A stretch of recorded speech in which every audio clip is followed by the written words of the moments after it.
Hi guys, my name is Rishabh. Today we are going to learn what is the Spring MVC. What is the Spring MVC architecture? So today's date is 14th of September 2022.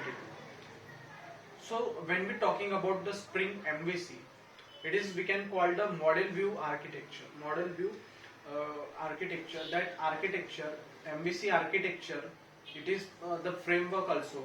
The Spring use that MVC framework. So in that MVC framework, especially when we are using the Spring MVC architecture will also use the invention of control as well as the dependency injection, this type of features. So the Spring MVC architecture, it is used to basically build the various type of web applications.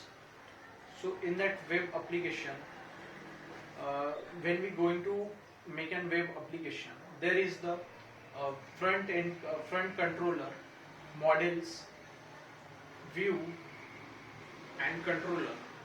So this is the total architecture. So in the normal MVC, when we going to see that MVC architecture normally, there is the first is user side, and again after that there is the server side, and next is the database.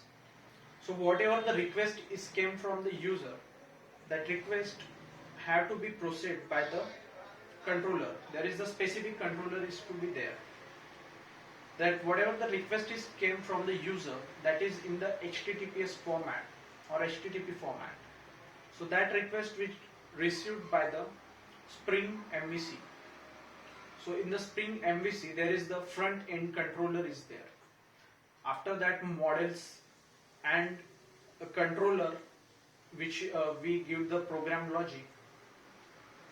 Also there is the view to return that all the information to the web browser again. So in the there is the first model.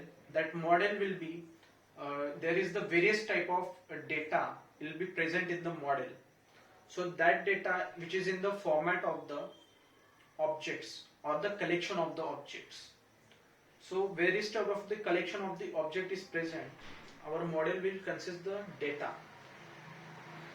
Front controller, that is used the dispatcher servlet class will act as the front controller.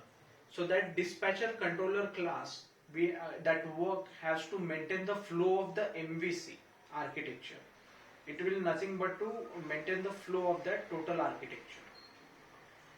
After that we have the controller. So controller is defined by the @C controller annotation. So that annotation, where is that annotation? We write that controller our business logic. In that whatever the business logic we have write in the controller. After in the view we are going to transfer that information back to the web browser. So that will transfer the information to the web browser in the format of the JSP, that is Java Server Pages or JTPS or Java JSTL format. So that information is going to the server, that information going to the user again. So that is all about of Spring MVC model. Thank you so much.